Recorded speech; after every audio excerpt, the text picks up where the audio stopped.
Greetings from LA, my dear friends. This is Daisuke, and I very much hope that this video finds you well and in very good spirits wherever you are in the world. And today, if you don't mind, I would very much like to continue on with our journeys, our discussions, our discoveries, and our explorations with respect to the recent releases made by the Criterion Collection during this year of 2024. And that brings us, in fact, to a title which already exists in the Criterion Collection physical media catalog at spine number 381. But this year, on this occasion of 2024, the Criterion Collection has re-released this film, but this time employing the 4K UHD format and purported to be based on what is described as a new 4K digital master of a film which is described as being from the year 1995. And the name of the filmmaker is Mathieu Kassovitz. And the name of the work is La Haine.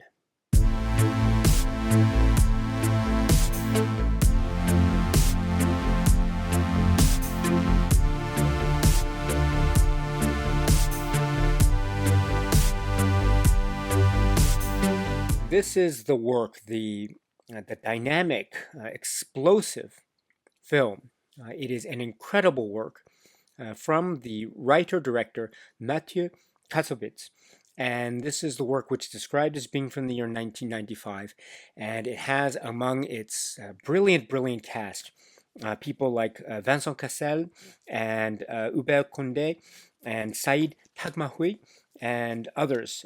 This is a film that is so brilliant, so prescient, so alive, so filled with life and electricity, and also filled with a lot of currency and urgency, and a type of frustration and anger that you can tell is bubbling forth, maybe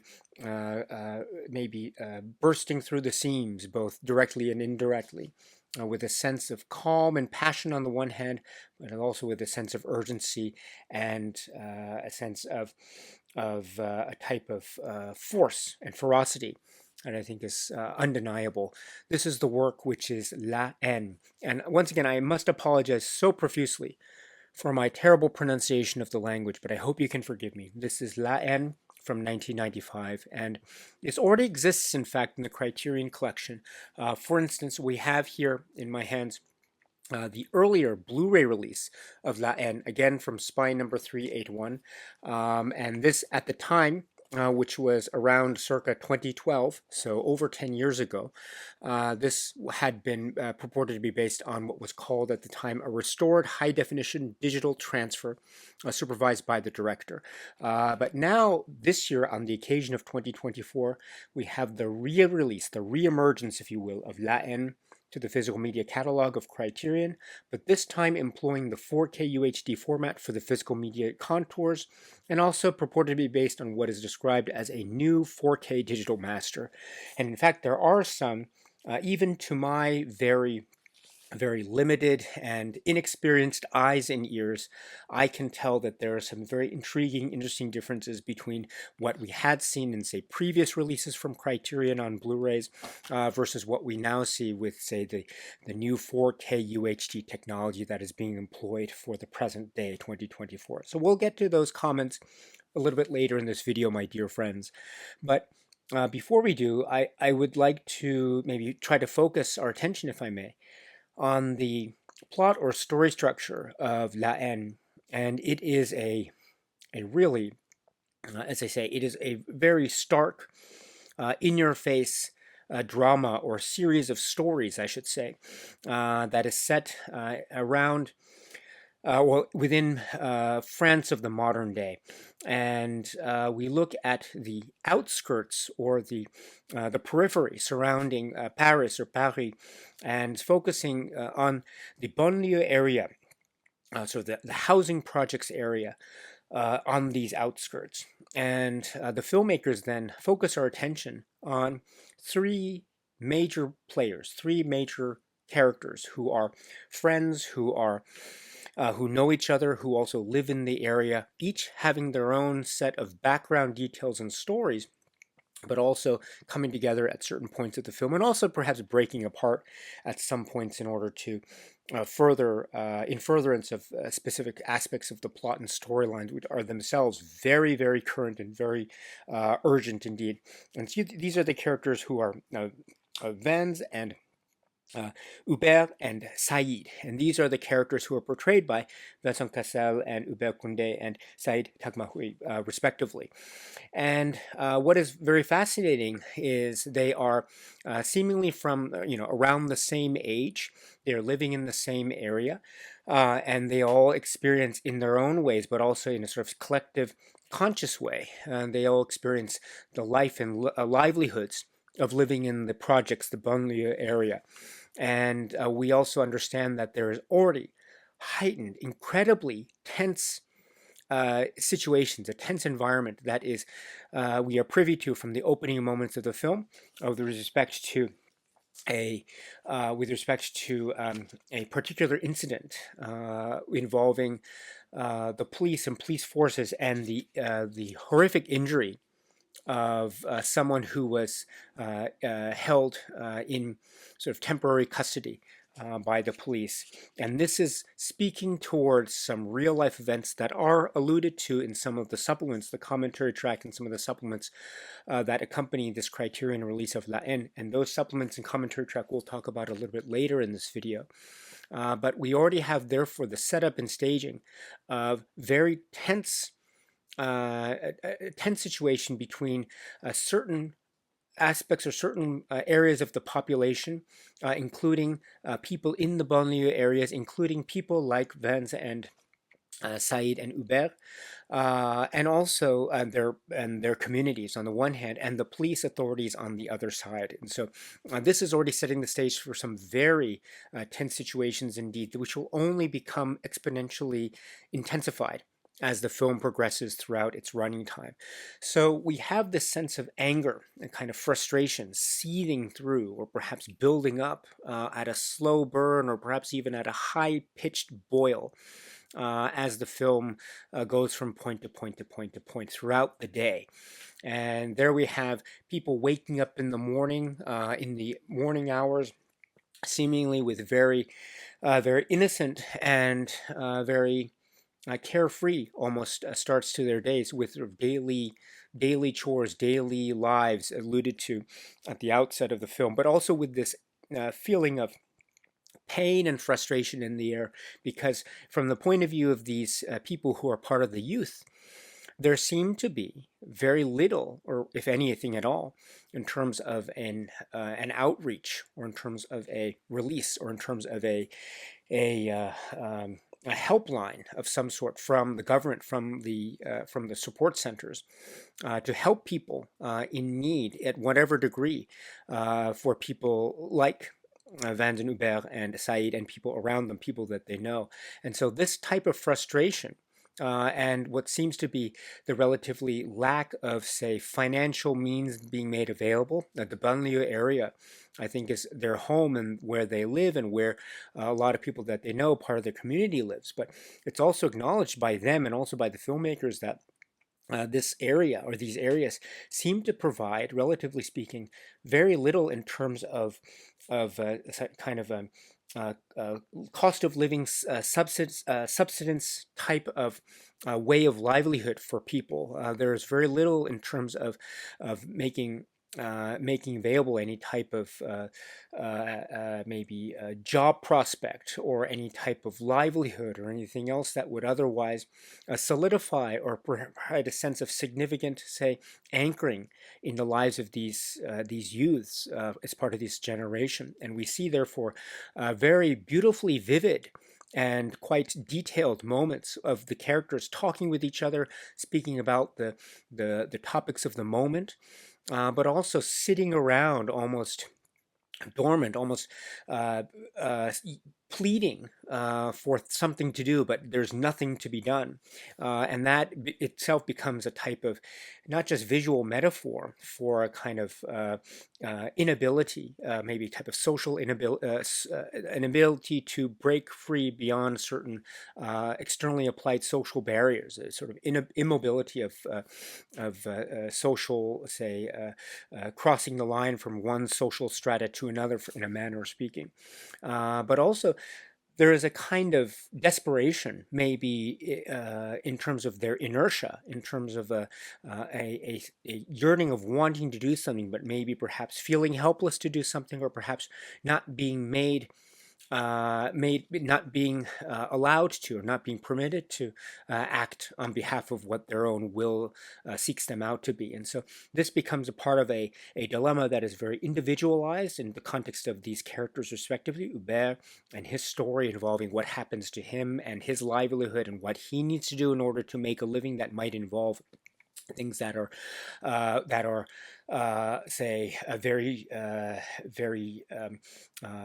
not in line with the law, shall we say. And we have Vance, who has a lot of frustrations pent up with him in terms of how he views himself. There's a lot of allusions to, say, cinema, Scorsese films, Taxi Driver, but there's also a lot of pent up rage and frustration at the police, at the authorities, because of what he feels as being harms that are done to him and his community via the most recent events involving whether people within the same generation might live or die at the hands of police authorities in police custody. And then he takes matters into his own hands, or matters seem to be thrust into his hands, when he discovers, after a particular night of violence and uprising, he discovers that a police issued gun has been left behind, and he picks it up. And so this also causes a kind of spiral into a certain degree of plot mechanics, very deliberately and very intricately arranged plot mechanics that lead inexorably to a kind of denouement or conclusion. But it does involve this idea too of speaking towards firearms and guns and gun violence in the context of modern day France, modern day Paris, both on the outskirts and also within Paris itself, and also the interaction between firearms, the police, and the local communities on the one hand. And also there is this way in which this itself becomes very, very dramatically, and I use this word quite deliberately, a kind of trigger point with respect to how things will boil over.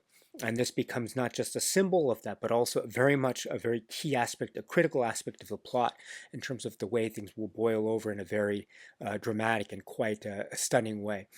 So this is a incredibly tense film that also has a lot of passion to it. And I would say too that the passion comes and is derived from the richness of the stories of our characters. So these youths, these young men, Saïd, Hubert, and Vance. I mean, let me also mention to Saïd, who also has a type of place in terms of him being an observer on the one hand, but also being a type of presence of a type of emollient presence, because of the rising tensions that might occur between Hubert on the one hand, Vance on the other, and Saïd having to also feel a sense of frustration in his own place in the community and society, but also trying to balance and alleviate the various tensions that might arise between and among the actual core characters that we have as well. I mean, this is a set of friends that are together sometimes in a very jovial spirit, sometimes in a very maybe just a kind of a childish, carefree type of way, but also with a shared communal experience of pain and suffering and sorrow and anguish and frustration. But also between them, there might be some boiling points that rub each other the wrong way, that might cause friction between and among these people. And indeed, that also adds a certain layer of intense emotional drive to this film. And Saïd as a character provides, in a way, a type of emollient, or potentially so, between these various, say, competing forces within the core group of friends.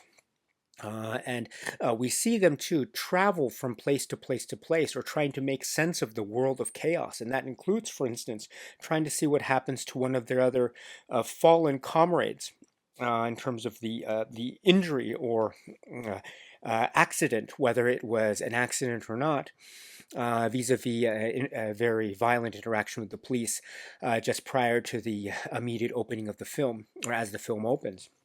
And then also we see our core friends within the project's banlieue setting, interacting with other people there. Sometimes we see outsiders, people from the media come in, and we see how volatile their reaction is, because there is a kind of looking down on the people within this community type of feeling from people who are on the outside. And we get that subjective experience, so we feel the pressure as well as feeling a type of frustration alongside with these youths, as well as seeing them in a kind of carefree, childish spirit in a way that might not always be wholly sympathetic. I mean, sometimes they might do things that is somewhat turns one off, or maybe is insensitive to other people's plights or situations. I mean, there's situations where they make fun of, or they joke about the difficulties of other people and what happens to their car, or how the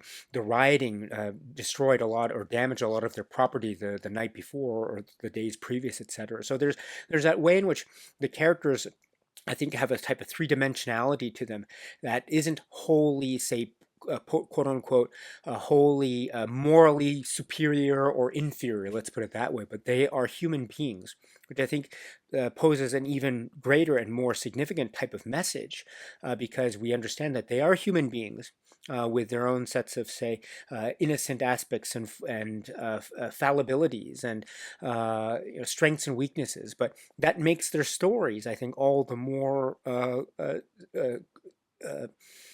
anchored in a sense of realism, and thus makes for, I think, more accessibility in terms of the viewers, being able to sympathize and empathize with what happens to them and how they feel. I mean, that's at the end of the day what is the core driving force of this film. It's feeling, and it's a frustration, a kind of injustice.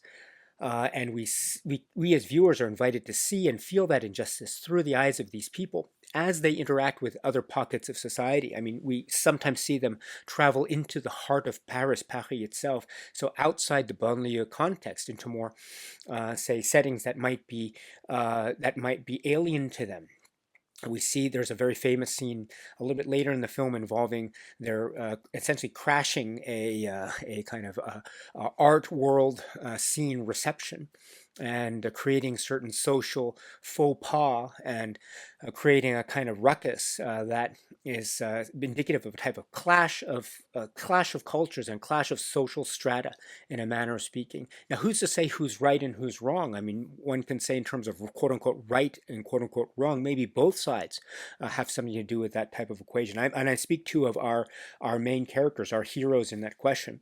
But I think the point of scenes like this is not to show who is quote unquote right and who's quote unquote wrong per se. I mean, it could be one of the aspects of scenes like this, but I think I think the film is also inviting us, the viewers, to see moments like this with a sense of ambiguity, perhaps on the one hand, but also with a sense of understanding the kind of complex nature of interactions of class and society, and complex natures of how there might be different ways of reacting to different situations, which is also a way to say that this seems to be a film that is not about a singular one point or another.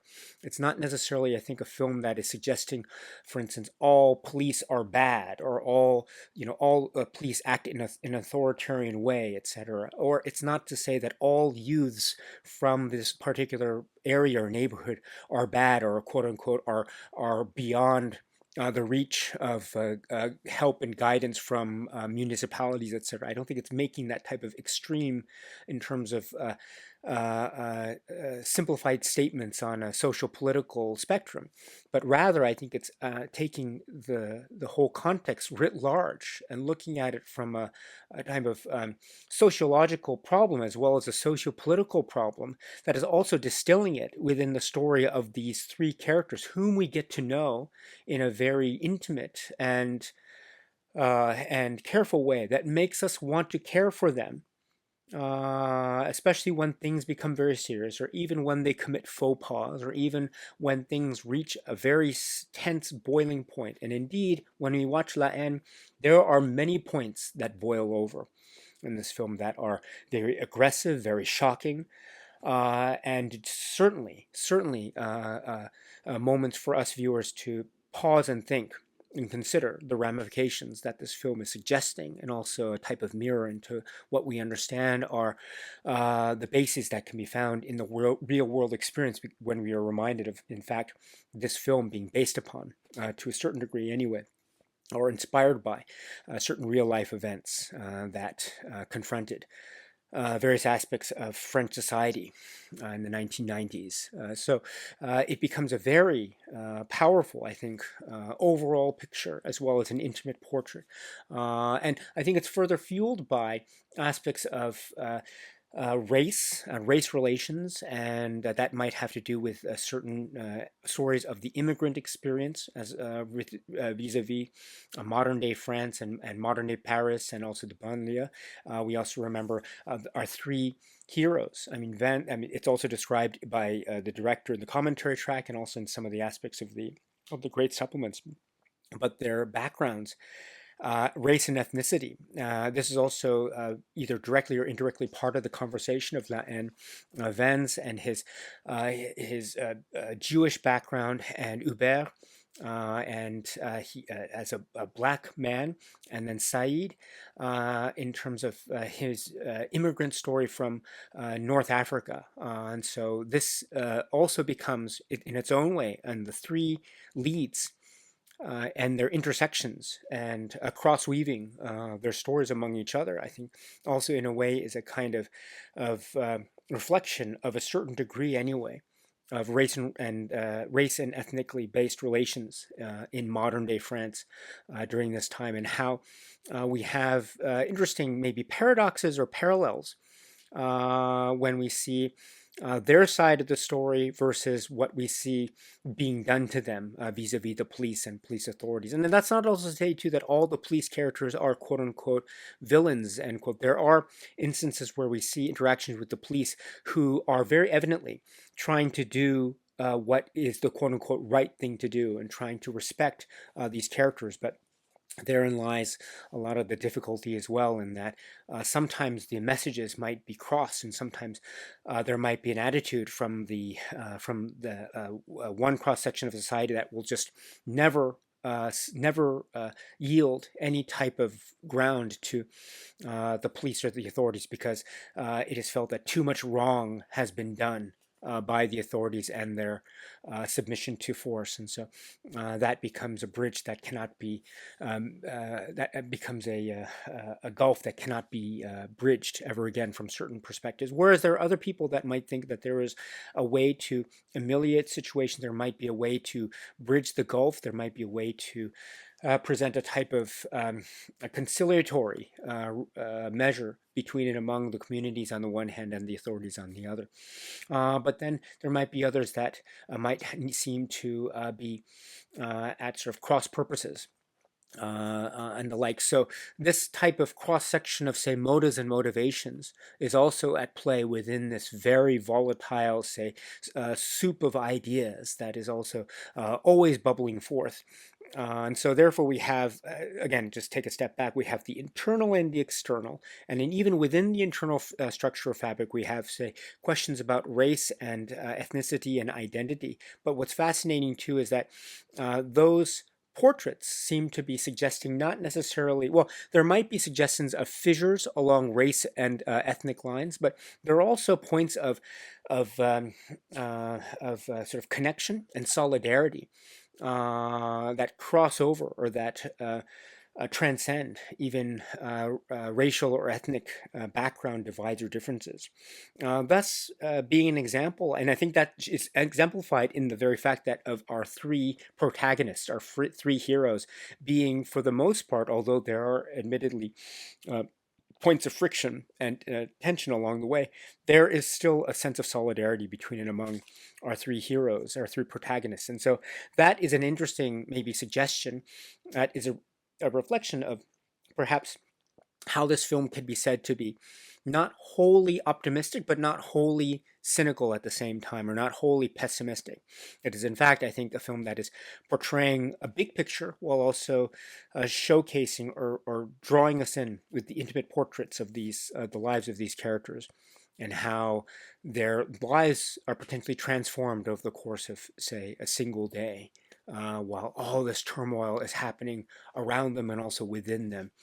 It is also, there are moments of, I think, beauty, and there are also moments of joy and happiness as well. I mean, the little moments of just sitting and being able to joke about, say, eating at a party on the rooftop, for instance, but then suddenly to be interrupted quite shockingly by the authorities and by the police, who want to try to break it all up on the basis of maybe some kind of social disturbance, or even something even more suspected.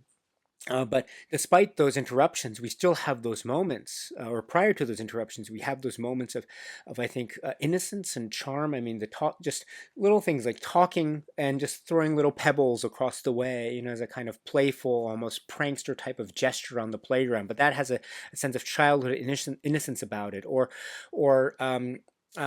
just maybe having a dream about dancing, a kind of carefree moment about dancing in this wonderful, charismatic, almost over the top type of flamboyant, physical sort of way, which you get at the very opening. I mean, this is also very charming and witty, and I think very graceful and beautiful. Those moments are also interspersed into moments of, I think, harshness and a kind of difficulty. I mean, we do see our heroes, our protagonists, doing things that are not quote unquote heroic. And there's a moment where we see them interacting with a storefront within this area, and the storefront is also run by, there might, and their treatment of say, their lack of respect with the storekeeper at the register, and we see them maybe taking some things, and there might be some indirect commentary about race relations and ethnic relations and the immigrant experience, and sort of maybe a sense of racism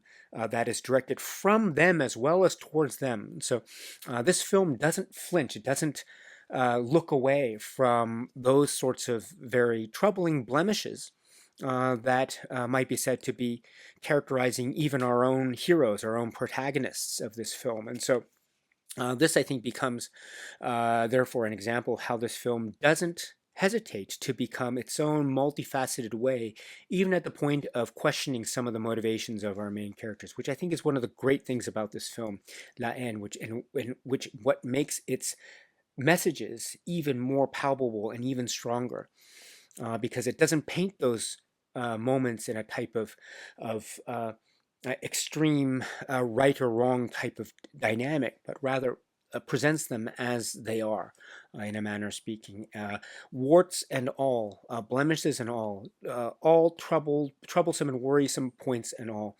It still manages, I think, or perhaps because of that, or despite that, depending on one's point of view, manages to create, I think, a real kind of epic portrait of a real urgent and current problem that is also filled with a lot of anger and a lot of frustration, a lot of heat, and a lot of volatility.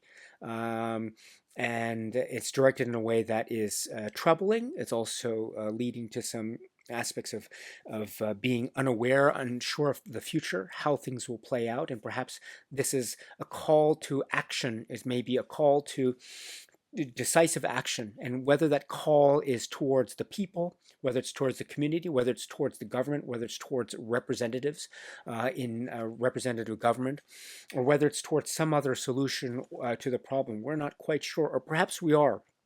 There might be some clues along the way as to where the winds are pointed to, at least from the point of view of the filmmakers, Kassovitz and others, and what it is they seem to be seeking.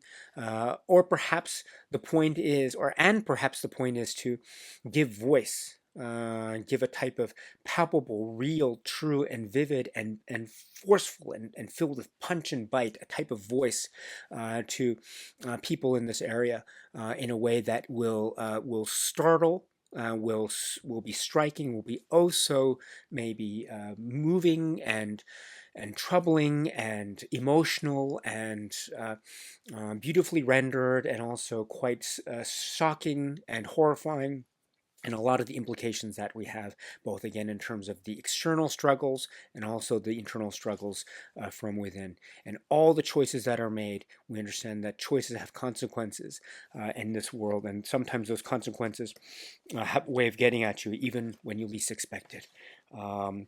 There is so much pain and power and emotion in this work. It still remains to this day, even after, I mean, this was made in 95 or released in 95, and now we're in 2024.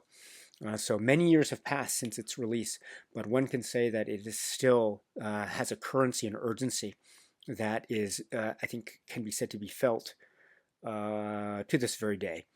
And this is the work which is La Haine.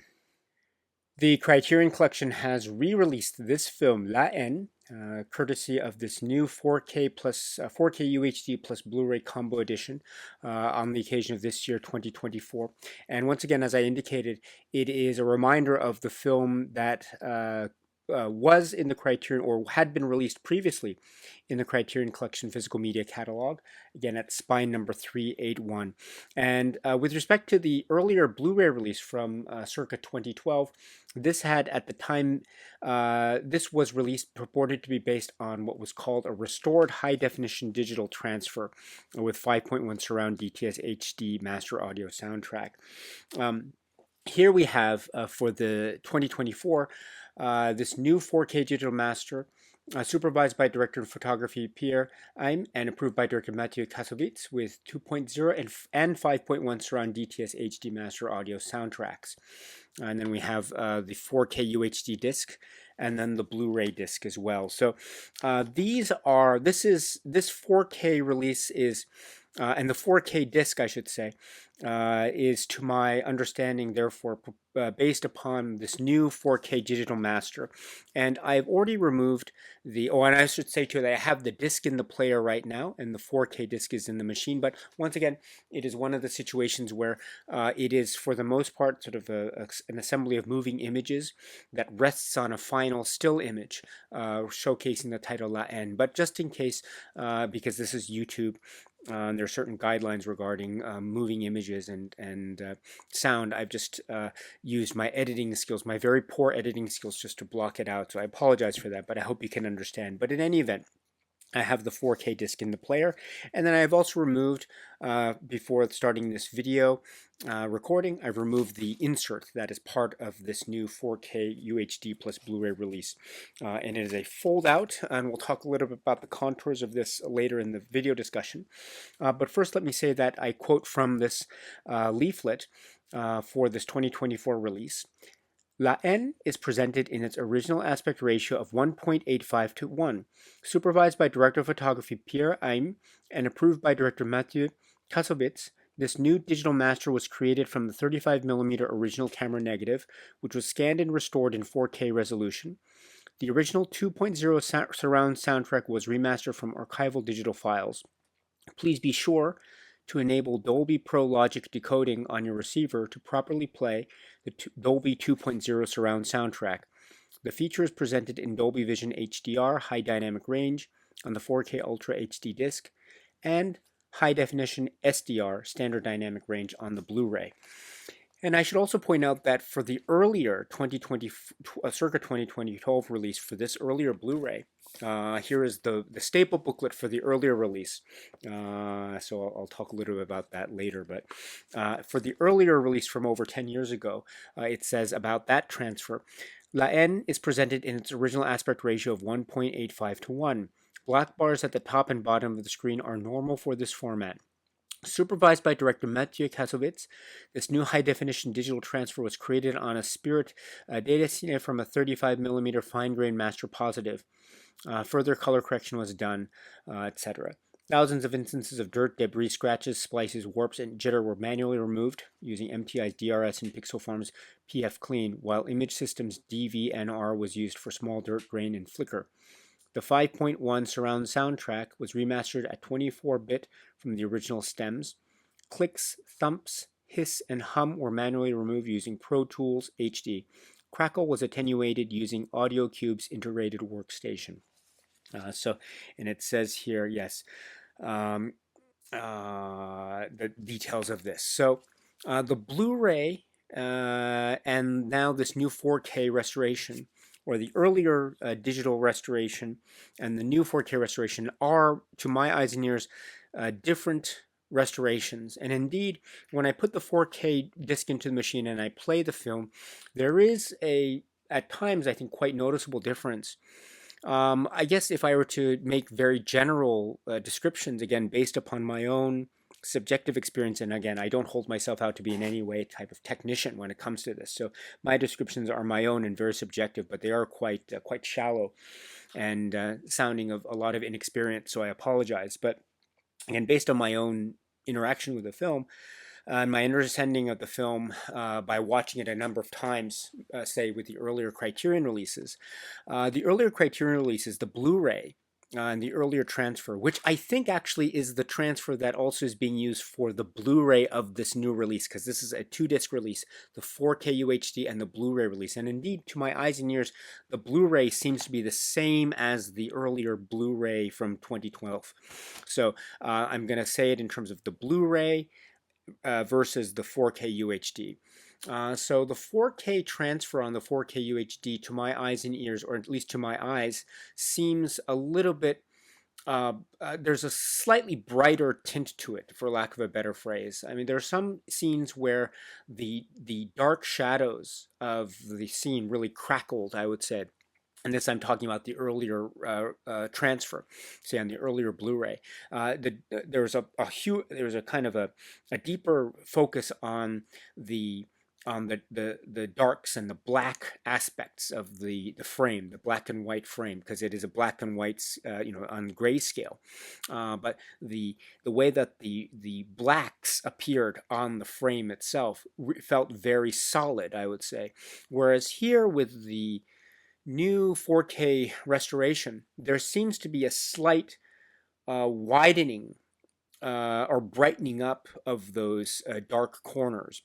And so I would say that there is a sharper contrast between the whites and the grays and the blacks in the earlier Blu-ray for me than there is for this new 4K restoration. And that actually plays itself out in a number of key sequences. So for instance, there are some scenes, and there's a famous scene involving a kind of helicopter shot over the environment that goes from a window and over the trees and the environment. It's a very famous shot from La Haine. In the earlier release, in the earlier Blu-ray, there was a kind of grain that highlighted sort of the black and white photography element of the film, a kind of black and white graininess, which I thought was really effective. It gave it a type of raw, gritty feel. That was, I think, a really great counterpoint to the type of bravura of camera work that was on display. It was like a helicopter shot, but also anchored with a sense of gritty rawness. So I thought that balance played itself very nicely in the earlier release. But here with the 4K, there's a kind of it's slightly brighter, and so that has the effect of kind of washing out that grittiness. And it smooths out the way in which the camera moves across this wide vista of external or outdoor space. And so it has actually an interesting effect. In the Blu-ray or the earlier release, again, it had this raw, gritty feel, which I thought was very apropos. It had this, it reminded me of the sort of swollen urgency of the moment on the one hand. That was inescapable, even in the seemingly outdoor picturesque setting where people were playing music and just walking in the banlieue setting in a kind of tranquil way.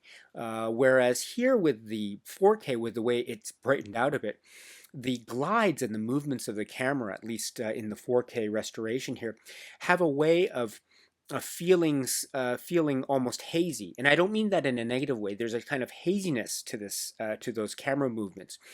There's a way that the grittiness, while it's not evident, there's a kind of sanding over, smoothing over effect, which gives it an interesting sense of almost a smooth, maybe dare I say it, a type of fantasy or dreamlike quality in these, I think, very bravura camera movements. movements. It's not true for all the movements. I think in a lot of the respects, La Haine in the 4K transfer has a feeling of a kind of a gritty rawness when it comes to its very ballet type of movements to suggest as I say, a gritty urgency of the situation. But it's in these almost lyrical moments where, unlike my experience with the Blu-ray, the 4K gives it a real, I think, um, almost a smooth over, a dreamlike quality, sort of a kind of haze that is a filter between us, the viewer, and the quote-unquote reality of the situation. Now, it made me question, or it made me wonder, which do I prefer? How do I then respond to a moment like this? Do I Am I to maintain this understanding of the gritty rawness of the sharp crackle and electricity of the situation, despite it being this almost tranquil setting? Or is and thus making me prefer the Blu-ray over the earlier digital transfer over the new 4K? Or is it the opposite? Is it that this is a kind of quiet moment before the storm? This is a way of also showcasing what I was trying to suggest earlier, which is La Haine is a film of many notes, both optimistic and cynical, pessimistic, both positive and negative. And so when we have a film that is also occupied with a lot of very intense, gritty moments, and I think the 4K gives those moments a lot of justice, don't get me wrong. What about these moments that feel almost dreamlike and lyrical? What to make of that?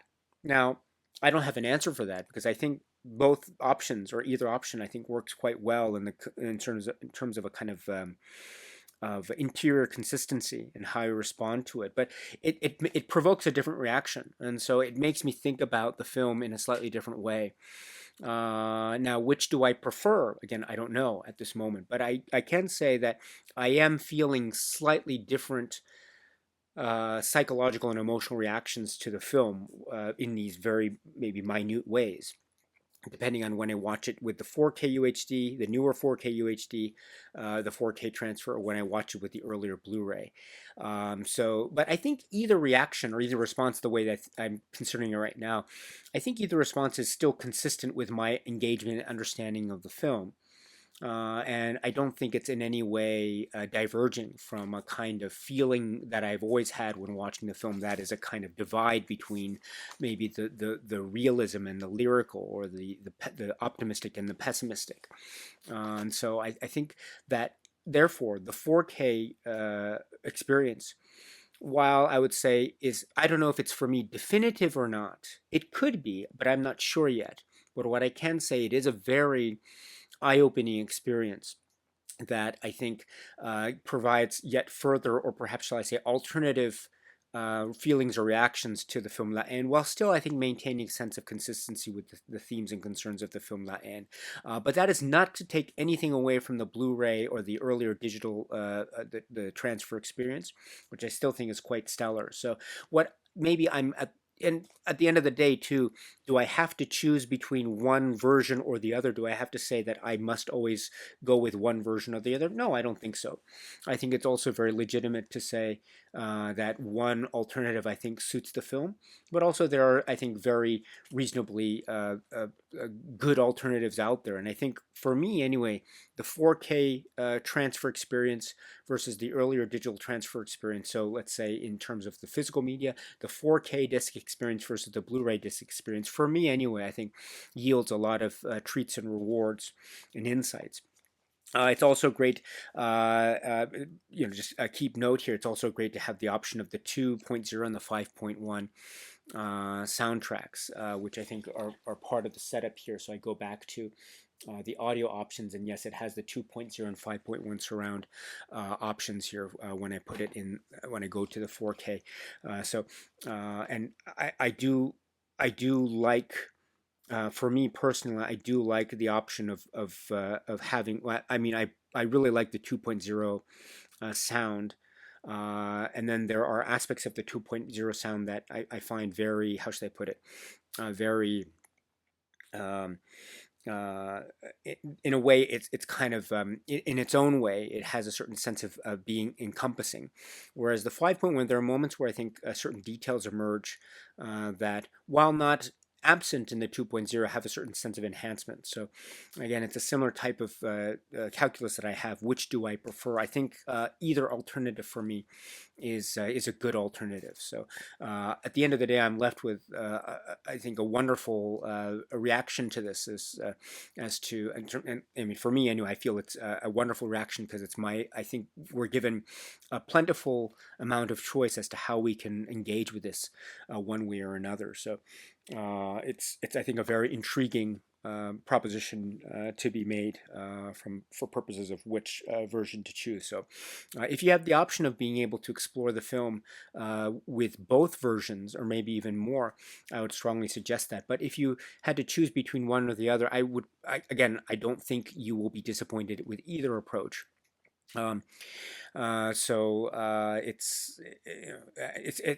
I'm not really in the position to say that the 4K format is automatically the superior format, or the Blu-ray format is automatically the superior format. I think it really depends on kind of case by case basis. But at the end of the day, too, like how I feel about L'Haine, I think either or proposition is also a very, I mean, I think that's a very good alternative to have. So if you can go with both, in other words, if you can go for the 4K UHD plus Blu-ray combo option, that will give you the opportunity, I think, to compare and contrast on your own terms, which I think is a really valuable thing to do.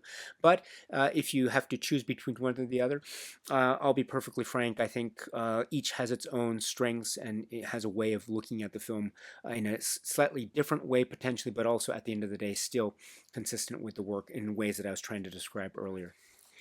And now let us turn our attention to the supplements here. And so the first place we will turn to is the commentary track.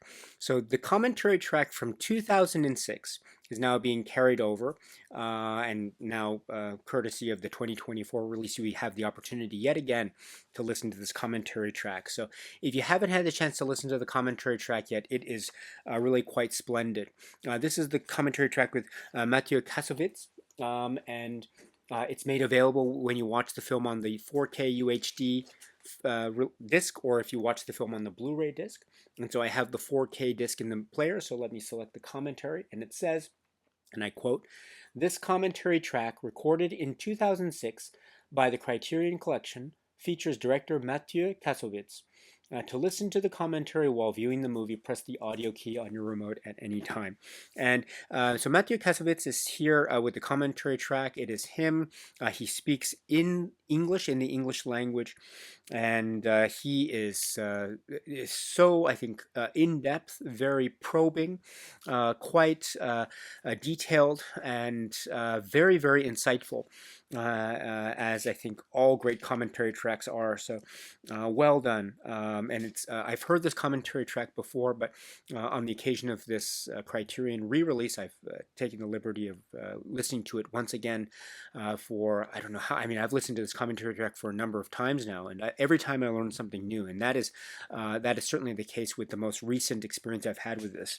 But just very generally, the commentary track focuses in on so many things, such as the way that the film is set up in terms of the depiction of the riots and the protests, which, according to Mathieu Kassovitz, started very peacefully, but turned into these very confrontational, or these moments of confrontation between the protesters and the police, and based upon the killing of someone in custody. And this person is later the name of the person a little in a separate supplement is revealed, Makome. But there's also the notion of the television, the TV aesthetic, the TV news, and that actually sometimes there's TV crew and the reporter, the journalist, and the TV camera crew. It's also in a very interesting passage of the film itself. But there's also, especially in this early opening montage, the opening credits, the TV news aesthetic. And this also is an opportunity for Mathieu Kassovitz to remind us about Peter Kassovitz, the legacy and the reputation of his father, who was also in the arts, in television, and so using the television aspect not only to make a link with the film and real life events, but also in a way to maybe celebrate the legacy of his father, which I think was, I mean, it's a very, very powerful moment of the commentary. And the idea too of the projects, the housing projects, the banlieue communities, and social mobility or immobility, as the case may be, and therefore having the film being a depiction of the situation of these people, not as a quick fix social problem that can be remedied immediately, but rather as a kind of showcasing the problem that has really deep, uh, not just surface level cracks, but quite deep fundamental fissures that have its connections, I think, writ large throughout sort of the lattice work of society, but I think is very much part of the thesis or the hypothesis of this work, La Haine, and it's made, I think, very vividly. Speaking of the banlieue communities, one thing that I was not aware of until I listened to this commentary track was the idea of slang and how each community, in fact, has its own slang, which might be derived from certain, say, motivations or maybe influences based on maybe immigrant populations or the like, according to Mathieu Kassovitz anyway. And so this is reflected also in how some of the characters within the settings here are communicating between themselves. And it was also a way to essentially prevent any quote-unquote outsiders from catching on to what people were saying. So not in any way type of immediately criminal activity per se, but just as a means of trying to preserve the sort of semblance of community, and this idea of the outsiders as well, and the kind of threat that was being, well, felt very palpably from that type of exterior sort of menace in a way of speaking. So I think the language here, it serves a very significant role in that, and we do see. I mean, I think those points of language do make themselves very prominent, even to my own maybe primitive ears, when it comes to certain scenes where the trio make their ways to the central Paris or the central city area, and trying to essentially mingle or commingle with kind of maybe comic hijinks, or perhaps even more somewhat pointed results, shall we say. So this is, I think, a really key point that definitely goes over my head, not being able to speak the language in any way effectively. But so it makes commentaries like this very effective and very insightful for me. And also this film being as a type of therapy, almost an emotional therapy, an emotional catharsis, because of all the weight of societal ills and harms that I think this film is trying to not just express, or through Mathieu Kassovitz's voice, not just express, but perhaps even try to purge, or at least draw attention to. And so it becomes, I think it's described elsewhere as a type of primal scream effect on the one hand, which has a real grab and a real sense of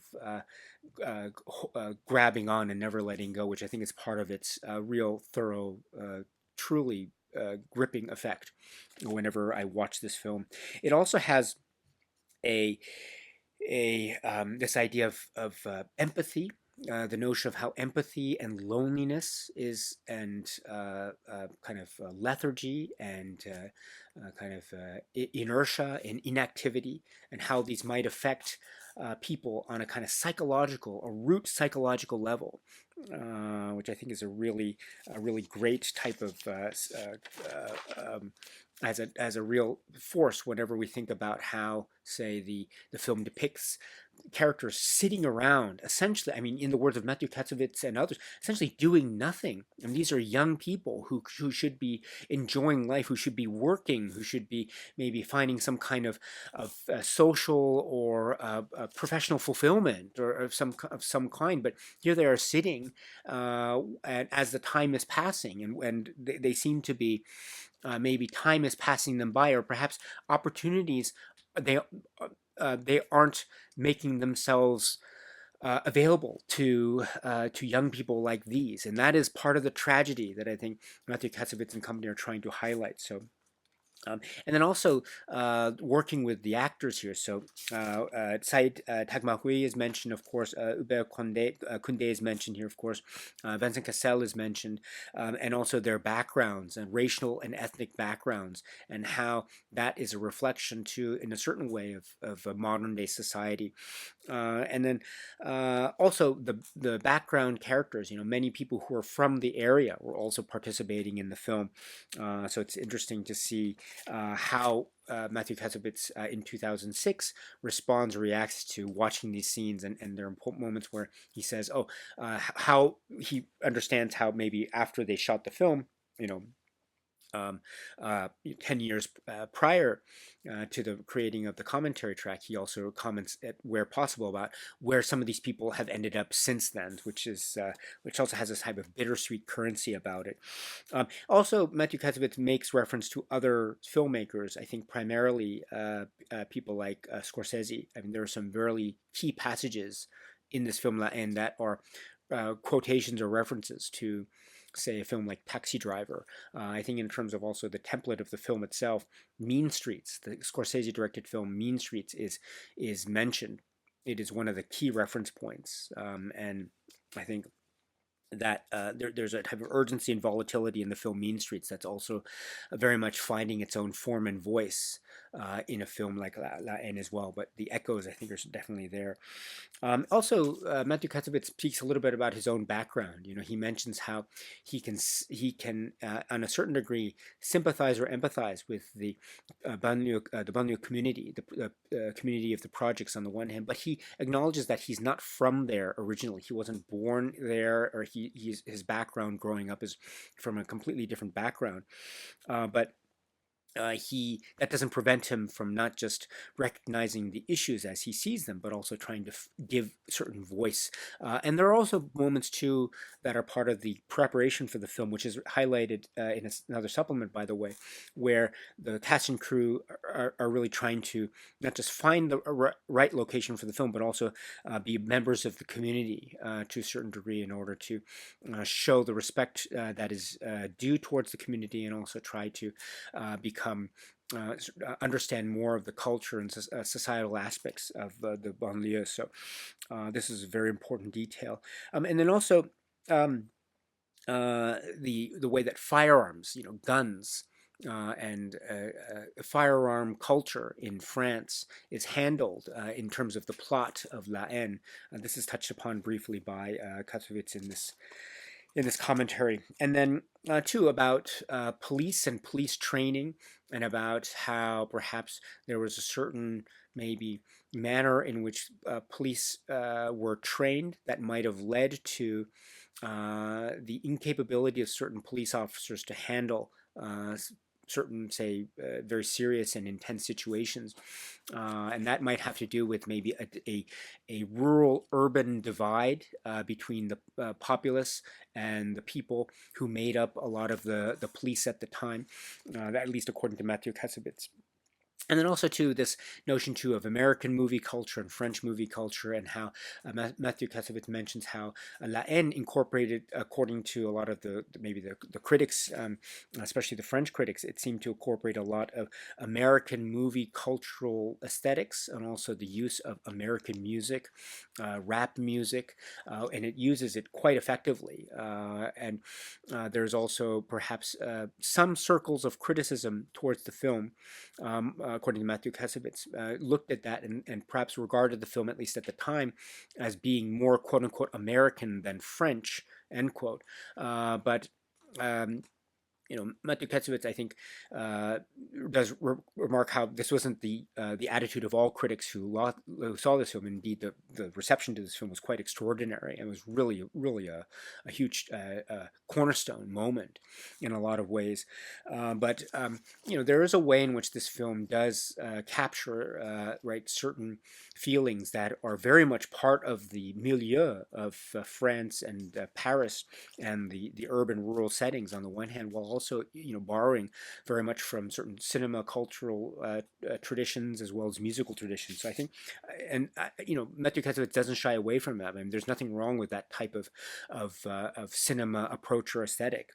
Especially when it's done so effectively, like a film like La Haine. So, and also there's a great way, and this was something that I was referring to earlier, which is there's a grittiness to this film, but also there's a way in which the shots look, according to Mathieu Kassovitz, there's a pristine nature to the way the shots are framed. I mean, there's a real there's a wonderful predestined rigidity to some of the shots. There's also a way in which the camera work is very much fluid and very almost baroque in the way that it has this extreme zigzag type of flow into the space, which is to suggest something very much contradictory to a quote unquote gritty realism style. I mean, there's a very famous sequence which is a kind of zoom in push in, zoom out effect, which is akin to a film by Alfred Hitchcock called Vertigo. It has this kind of stretched out quality, which is very much antithetical to a type of realism or neorealism type of approach to cinema. And I think, and Mathieu Kassovitz mentions that this type of style was done on purpose to make it be very obvious at kind of lyrical moments in a film, but also using borrowing moments from reality, which I think gives it a real great mix and sense of almost dueling styles within the very frame, which I think works really effectively. So talking to you about the reaction to the film and the way it speaks to issues of immigration also has a type of urgency, almost of revolution, which I can which I think are very, very fascinating comments. So all of this in this great commentary track is made available. And Mathieu Kassovitz is really he's quite the speaker. So it's definitely worth checking out the film with the commentary track if you haven't done so already. So this is the 2006 commentary track with the writer-director Mathieu Kassovitz, which is the commentary track made available for the film La Haine when you watch it on the 4K disc or the Blu-ray. And so now what I've done is I've put the Blu-ray into the player. And so as we mentioned before, again, my understanding is that again, based on my eyes and ears, the Blu-ray, it has the film, but I think it's the earlier transfer of the film rather than the new 4K transfer of the film. At least that's my understanding. That's the way it looks to me anyway, at least the one that I had, the copy that I have. But if I'm mistaken, of course, please feel free to correct me. But at least that's my understanding based on my own subjective experience with it. But it is still the film La Haine. And in addition, with the commentary track that's made available for the film La Haine to be found on the Blu-ray, we also have the supplements. Now, the supplements seem to be, we have what we've gotten in the earlier Blu-ray release from about 10 years ago being carried over into the supplements offerings here. So to my understanding, I don't think we're getting anything necessarily new, but that's okay. That's perfectly okay because what we already got was amazing. It was explosive, dynamic. It was long. There's so many great supplements here. So what did we get and what are we still getting now? The first thing is a Jodie Foster introduction, and this is described as, and I quote, "In this introduction to La Haine from 2006, acclaimed actress and filmmaker Jodie Foster discusses her passion for the film and the reasons she championed and presented it in the United States." This is approximately 15 minutes, and Jodie Foster is sitting and she's speaking, being interviewed and giving her comments about how she came across the works of Kassovitz and how she describes herself as being a real fan and admirer of Kassovitz's work and wanted to know more about what his current projects were at the time, and then finding out about this film that he was making or had made, which was La Haine, and then watching it and really becoming so fascinated with it and how it handled aspects of clashes with the police and violence, and also very multifaceted, as she describes it, as a journey film as well. This is very much a type of journey film, and applauding and lauding the performances of Vincent Cassel and Said Tagmahoui and Hubert Koundé, and so as the trio, as the three of them, and their key relationships and how they kind of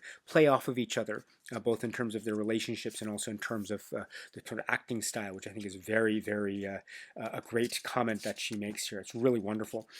So this is, I think. Um, and she also mentions too the use of the black and white photography that really helps to augment the sort of the intense style here of the work, and then as well as giving way to a sense of the sort of the cinema quotations that are made by Mathieu Kassovitz. Spielberg is mentioned. Spike Lee is mentioned, and Scorsese is mentioned. So it's interesting that Jodie Foster, who has been featured in a number of works, Scorsese films or Spike Lee works, etc., that she mentioned these as well. So that's very interesting.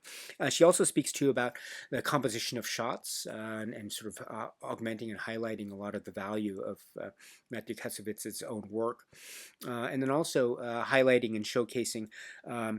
Her own, say, background, her experience with France and the French language, and her own family and connections with France, and seeing a lot of the modern day currency that's still very fresh, but also having a type of universal appeal. And that is very much very key to her really wanting to champion this work, and indeed she did. So it's great to hear her commentary, her comments on this work. So this is the Jodie Foster introduction. This is approximately 15 minutes, so please check this out if you can. It's really, really great. But that's not all, because now we have the next supplement, which is 10 Years of La Haine. And I quote here, which it says, "This documentary, produced by Studio Canal, traces the history of La Haine from the real-life shooting that inspired the screenplay to the film's success at the 1995 Cannes Film Festival.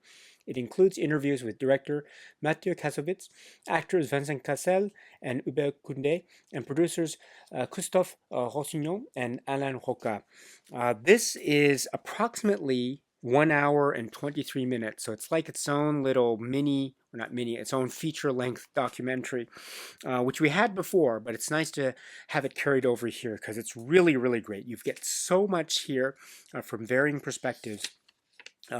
About, for instance, writing the screenplay and the basis of this of the story, about this real life terrible event that occurred with someone being killed while in custody, and this is Makome, and this forms the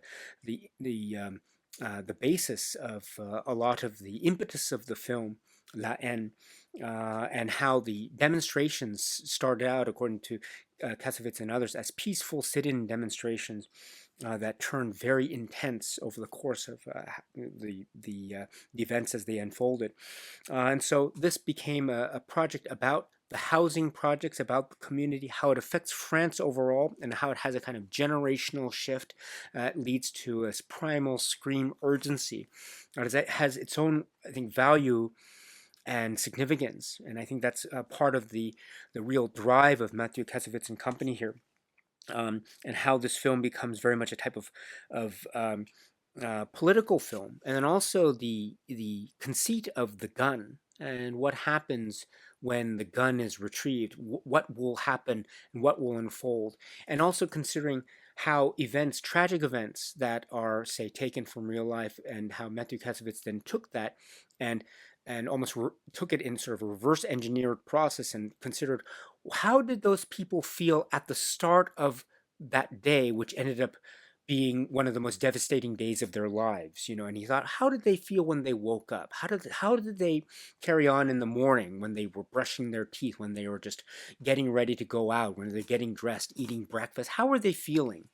maybe not necessarily knowing that that day would end up being one of the most devastating day of their lives. So that type of reverse engineering conceit ended up becoming part of how La Haine was developed. So, and then also talking too about the maybe the aesthetic choice or perhaps the need for shooting the film in black and white. There's also some discussion about how certain maybe finances or budgetary concerns about the film as well. But the and how the black and white was developed.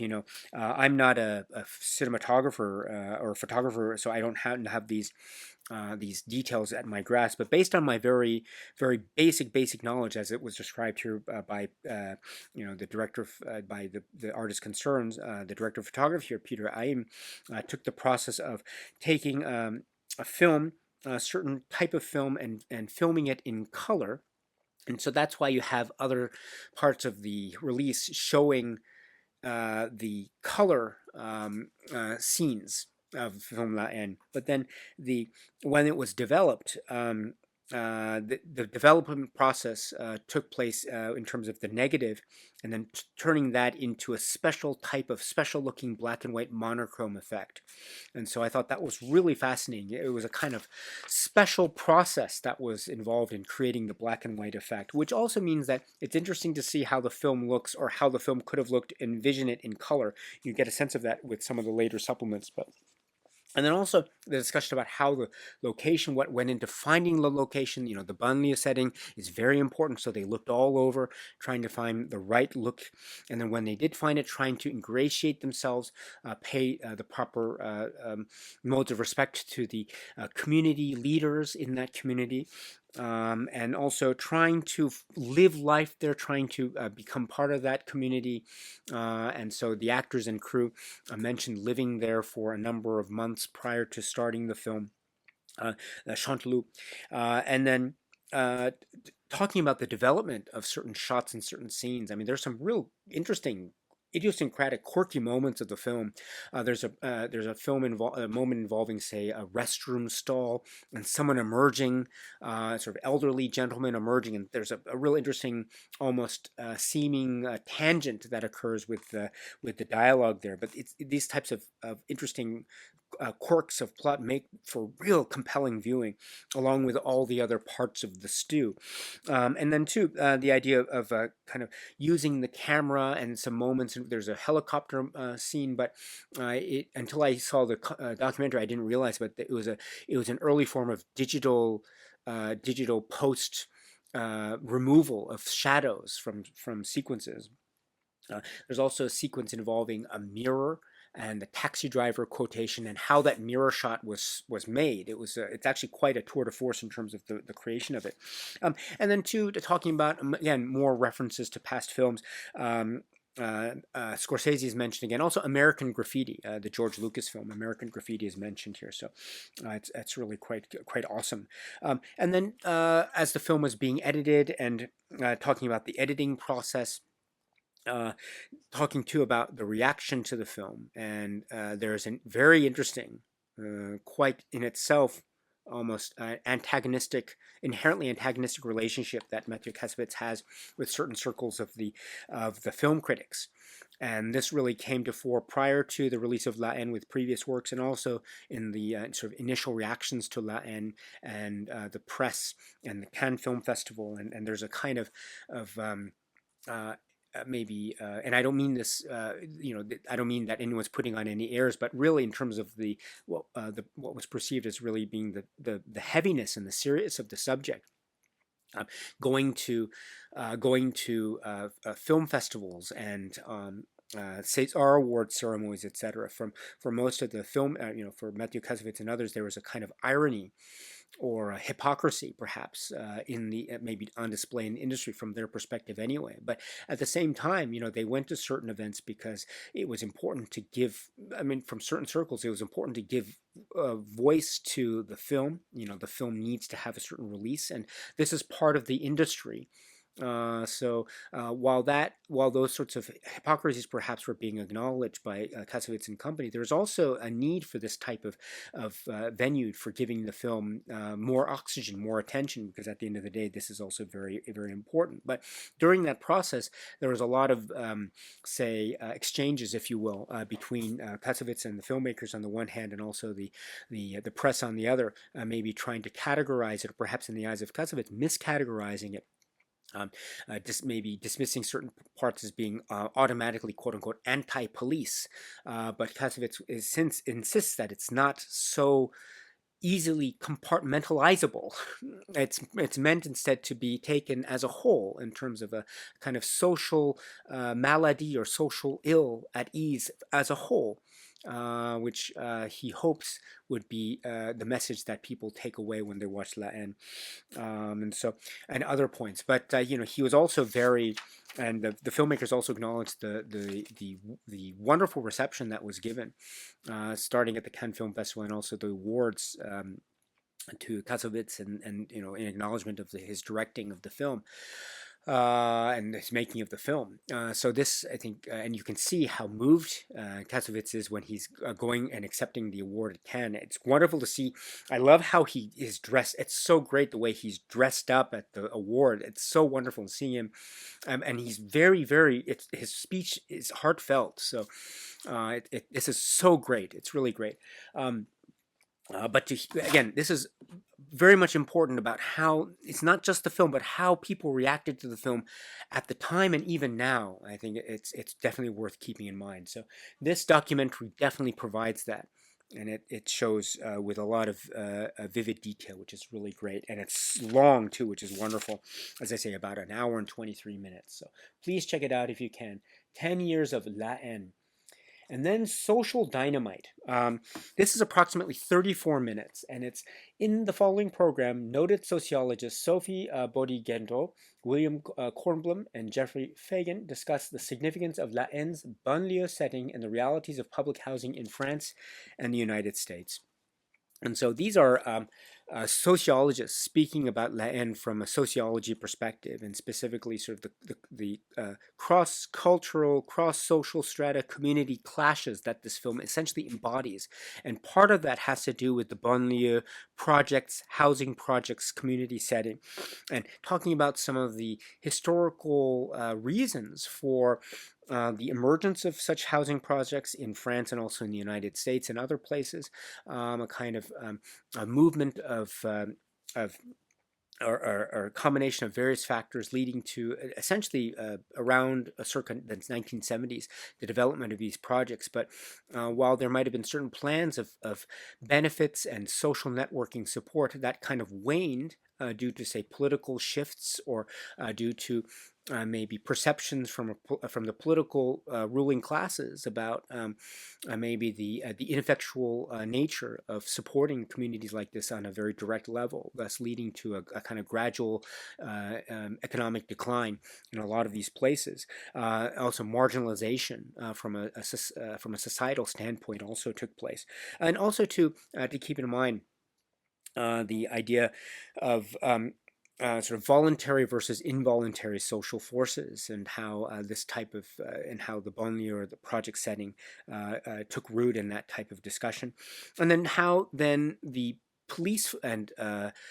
law enforcement authorities were handling and confronting a lot of aspects of the community, and taking a closer look at the noted points of history leading up through the 70s, 80s, and 90s that led to real clashes and turmoil between these communities, and also sort of the aggregate, the what's noted here is concentration effects, the aggregating of risk factors, leading to sort of a totality of circumstances that led to sort of the inevitable societal clashes.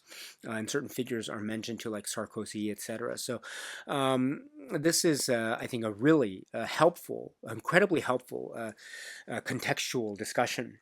Makes for rendering and reading of La Haine even more vivid and more poignant. So please check this out if you can. Social Dynamite, approximately 34 minutes. And then preparing for the shoot, This brief video details the cast and crew members' first experiences in the housing project that served as their home while they prepared to shoot La Haine. This is approximately 6 minutes. This is cited in the earlier hour 20-minute documentary 10 Years of La Haine, the Chanteloup area. But part of the preparation for the cast and crew was to spend a real significant amount of time at the area itself prior to and leading up to the initial shooting. So this is a glimpse of that. It's approximately 6 minutes, so it's sort of fly on the wall behind the scenes video footage. It's really fascinating, so please check this out as well. And then the making of a scene. This is approximately 7 minutes. This is in this on-set footage, director Mathieu Kassovitz orchestrates one of the more technically challenging scenes in the film, the one in which Vance fantasizes about shooting a cop. Again, 7 minutes. There's a lot of planning in this because actually it's very involved in terms of a kind of bravura set piece. There's a lot of physicality in the role. There's also this idea of fantasy and reality. And there's a lot of, therefore, pre-planning that's involved. So really quite interesting indeed. There's some color where you can see how color affects how this film could have looked as well. So please check this out if you can. This is really great. Again, it's approximately 7 minutes. And then deleted and extended scenes. Deleted scenes. So the following scenes either were not included in the final cut of the film or appeared in edited form. Because La Haine was shot on color stock and printed in black and white, these time-coded rough cuts are in color. Each scene features an afterword by director Mathieu Kassovitz. So it's deleted scenes and extended scenes. So when I press deleted scenes, we have 4: rooftop party and then rooftop party afterward, homeless man, and then homeless man afterwards. So the parts where it says afterward, this is Mathieu Kassovitz in a room speaking very briefly about maybe what the scene was and why it wasn't included or why it was altered, etc. So the first one is a rooftop party scene that's approximately 1 minute. And this is a kind of deleted scene, which actually we understand would have occurred maybe in the first third of the film. And there's a kind of explanation as to why it wasn't included. That explanation afterward is also about 1 minute. And then there's a scene involving what's described here as a homeless man, and how one of the characters regards this man that's on the street. And in the afterword, Kassovitz, I think, mentions a similar experience that happened to him in real life. So each of these is about maybe a minute, less than a minute, 38 seconds and 48 seconds respectively. So that's the deleted scene section. And then the extended scene section here, it says OCB, OCB afterward, and Eiffel Tower or Tour Eiffel and Eiffel Tower afterward. And so the OCB section is 3 minutes, in sort of the city urban life for Paris, and then the afterword about reasons regarding the extension, 31 seconds from the director, and then the Eiffel Tower sequence. There's a scene involving the Eiffel Tower, and it's also an interesting reference that Mathieu Kassovitz makes to another film. So each the extension and then the afterword is each 1 minute 30 seconds or so. So please check it out if you can. And then we have a stills gallery, which is very cool. This is 27 chapters overall, so I think that means 26 plus the ending. So please check these out if you can. I always love it when the stills galleries get carried over from previous release or previous iterations of releases, so it's really great. Plus 2 trailers, trailer 1 and trailer 2. So we have, again, what we had before, we're still getting. And to my understanding, we're not getting anything necessarily new for the occasion of 2024, but that is okay. We get the supplements which are packed, and including the feature-length documentary, which is really wonderful, and then we get the commentary track from Kassovitz himself, which is again really wonderful. So you're getting so much here. You're getting a lot here that we had before, and you're still getting. So here's your chance to watch these supplements and watch the commentary along with the film if you have the opportunity. And now let me turn to the contours of the sort of packaging and the fold-out or the insert.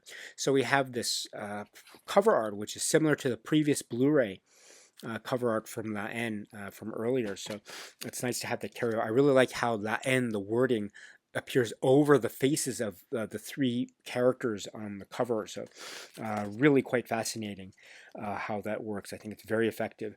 Just again, as a point of highlighting the art here, according to the foldout, it says here for production, art director Sarah Habibi, designers Neil Kellerhouse, Peter Grant, art production coordinator William Breeze, and artist assistant Julie Sussman. So I like this very much. And it's a reminder, again, what we saw in the previous Blu-ray release right here in terms of the front and then the back as well. And if we look here for the new release for 2024, we have the similar, almost identical carrying over in terms of the look and aesthetic of the packaging and the cover art. And then when we open it, we have, of course, the inside. There's a slight different, there are two discs of and I have the 4K on the top and then the Blu-ray on the bottom. And as you can see, there's a slight difference in the tint of the C as it appears. The 4K has a little bit of a grayer quality, whereas the Blu-ray has a slightly lighter, almost pinkish hue quality to it, which I think is, I love it when the discs look a little bit different, even very slightly like this. It's still noticeable, which I love. And then with the image in the background, which is reminiscent of what we had in the previous here. By the way, this is the earlier Blu-ray, by the way. But what I want to draw your attention to is the insert for this new 2024 release. It is a fold-out insert. And I'm a little bit disappointed by this because the earlier Blu-ray, in fact, wasn't a fold-out, but it was a staple booklet, which is what I have here. It's a staple booklet, and it had the benefit of some extra pages, which had some other pages. For instance, in the earlier Blu-ray for La Haine, the booklet has this page, which has a sort of this great setup of images. And unfortunately, I can't find any page in the current 2024 new release that corresponds to, say, such part of the photographs. Of course, there are other parts that correspond to other photographs that we've seen in the Blu-ray, mind you. So we can see how the new fold-out looks here. Right there with some of the images. And then I'll draw your attention to some of the other pictures. So for instance, we have some of these pictures in the earlier Blu-ray booklet looking like this. So there is some carryover, and that's certainly true with the writings that are found in the new foldout, and I'll talk about that in just a moment. But there is, I think, a little bit of some of the pictures that we'd seen in the earlier Blu-ray booklet are not carried over here, unfortunately. So that's a shame. That's a shame. But we do get, for instance, the last page is, see that's a picture of the director, Mathieu Kassovitz. That's my understanding anyway. And in fact, maybe just one point here, the earlier booklet here makes it a little bit hard to see this photo because it has a lighter shade on the top here, but you can see it's sort of darkened out from this part of the page onward, so it's a little bit hard to make out, but it's the same photo is slightly easier to make out as it appears in the new 2024 releases fold-out insert. So it's not all doom and gloom for me anyway when it comes to the booklet turning into the fold-out for this new release. So there is solace that I can find in certain little details like that. But other places I can find solace are that much like the earlier booklet, we have the two writings that are carried over. The first is La Haine and After, Arts, Politics, and the Banlieue by Jeannette Vincendeux. And this was from the earlier booklet, and we have it here again. This is, I think, essential. It's wonderful reading. It's incredibly well written and to the point. Vincendeux's writings they always are. And so speaking about the social currency, background, the context, the sort of immediate historical context, as well as the way in which Kassovitz's work really rhymes with that in a very complementary way. So my strong recommendation is to watch the film first, and you can read this great essay again, which we had seen before, but we now have here again, La Haine and After, Arts, Politics, and the Banlieue. So please check that out if you can. And then we have the filmmaker Costa Gavras on La Haine, and this is also great to have it included here. It's on this page here, which is on this part of the leaflet, but this appreciation from one filmmaker to another, it's really quite a valuable one, and really wonderful indeed. It was actually also part of the earlier booklet. In the earlier Blu-ray booklet, it's carried over into 2 pages. Here, it's 1 page. I mean, that doesn't take away from the actual power of the words themselves, but keep that in mind as well. It's a really great appreciation from Costa Gavras, so please check this out if you can. I'm glad that this was also carried over, as it's very, very poignant and apropos. So there is my feelings about the leaflet. Again, I wish it could have been the stable booklet, but oh well, c'est la vie. I think it's a very minor criticism. But there we have some comments that I have on this Criterion re-release of this film, La Haine. What a really electrifying film this is.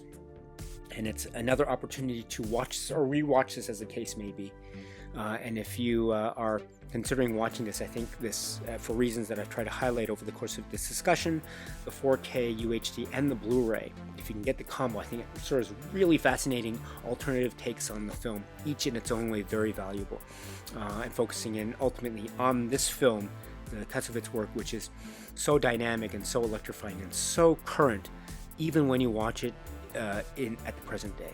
This is such a powerful work indeed. This is the work which is La Haine.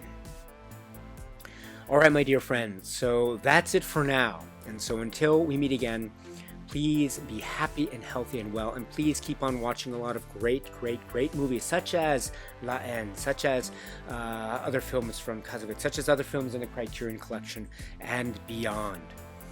So until the next video, my dear friends, stay strong, stay safe, and cheers.